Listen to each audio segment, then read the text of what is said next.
원래 하나님이 여성과 남성을 다르게 창조했습니다. 말하자면 창조 질서상 남녀의 차이가 있습니다. 이를테면 여성은 임신, 수유, 육아, 모성 등을 통한 가정 안에서 주로 하는 일을 담당하는 데 적합하도록 창조하셨죠. 여기에 비해서 남성은 여성과 가족을 외부의 침입으로부터 보호하도록 여성보다 더 강한 육체적 권력을 주었습니다. 그래서 외부에서의 경제적 활동을 통해서 가족을 부양하고 또 가장의 권위를 부여한 가부장적 구조를 형성하도록 했습니다. 그러나 인간이 타락하면서 이 가부장적 구조가 악용된 것이 문제입니다.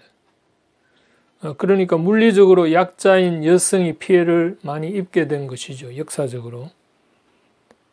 그런데 이제 근대에 들어와서 인권이 신장되고 자유민주주의가 들어서게 된 그 배경에는 인간이 하나님의 형상을 입은 인격적 존재라는 사실을 인식한 그 기독교 영향이 컸습니다. 노예제 폐지나 이제 여성의 인권에 대한 존중이나 또 기사도 정신 같은 것도 모두 기독교 전통이죠. 그래서 초기의 페미니즘 운동은 이런 기독교 정신에 입각해서 약자로서의 여성의 인권 회복과 또 법적인 양성평등을 위한 노력이었습니다. 대표적으로 여성의 참정권이라든지 또 교육에 있어서 남녀 동등한 기회가 주어진 것이라든지 또 여러 남녀 차별 없는 법적 제도 등이 마련된 거죠. 심지어 지금 우리나라는 여성가족부라는 것도 만들어져 있고 또 여성 전용 주차장 같은 것도 있고요. 사실 지나칠 정도로 여성 우대 정책을 펴기까지 합니다. 그래도 여기까지는 페미니즘 운동의 버전 1이라고 해야 될까요? 문제는 이 초기의 페미니즘 운동이 점점 새로운 방향으로 흘러가게 됩니다. 우선 그 과정을 보면 이제 우리 사회가 근대화되면서 이 생활의 변화가 일어나게 되죠. 그게 이제 어떤 문제냐면은 전통적인 그 여성의 일이었던 수유라든지 모유 수유 같은 거요, 육아 등 이런 가사일을 돕는 여러 발명품들이 개발되기 시작한 겁니다.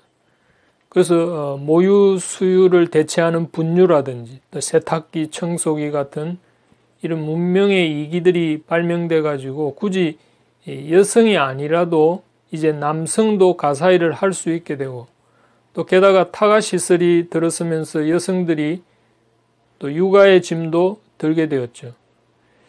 사실 이런 여성을 배려한 문명의 이기들을 대부분 남성들이 발명했다는 것도 참 아이러니한데, 아무튼 이런 발명품 덕에 여성들도 전통적으로 남성들이 하던 바깥 사회생활을 하게 됩니다. 그래서 여자도 이제 남자와 같은 외부의 그 경제적 활동에 참여하게 되고 남성과 경쟁하는 시대가 되면서 이제 남녀 간의 생물학적인 성을 넘어서 사회적 성의 평등 문제가 이슈화된 거죠. 그래서 페미니즘 2.0 버전이 대두되었다고 할까요? 이게 뭐냐면은 바로 그 여성들이 그 여성의 여성성에 머물기를 거절하고 또 남성의 남성성을 깎아내리는 작업으로까지 나아가는 문제입니다. 그러니까 버전 1에서 추구된 그 페미니즘 운동이 이제 양성평등을 넘어서서 성평등의 문제로 대두된 점입니다.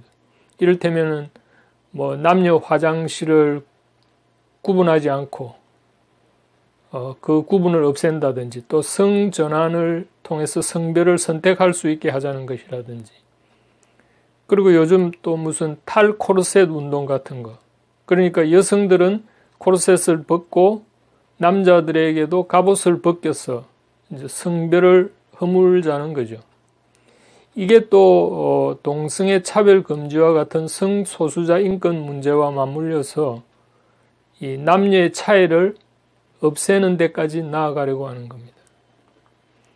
그러나 결론부터 말하면 이런 페미니즘 운동이 일견 차별을 없애는 매우 개념 있는 사상 같지만 그러나 결코 성공하지 못한다는 겁니다. 그 이유는 인간의 본성을 거스르는 정치적 행위이기 때문이죠. 하나님이 창조한 인류의 본성은 남녀가 차이가 있다는 이 엄연한 현실입니다. 그 차이가 차별을 만들어내지 않도록 하는 운동은 올바르지만 차이 자체를 없애는 것은 인간의 본성을 거스르는 거기 때문이죠. 그래서 아무리 그 피임약이 개발되고 또 낙태가 합법화되고 간통죄가 폐지되고 또 성전환이나 성적 지향으로 성별 정체성을 선택해서 남녀 차이가 없는 성평등이 이루어진다 해도 인간의 자유와 행복이 정진되는 것이 아니라 오히려 가정이 급속히 파괴되면서 인간성이 왜곡되고 또 스스로 불행과 부자유를 초래하게 될 것이라는 점입니다.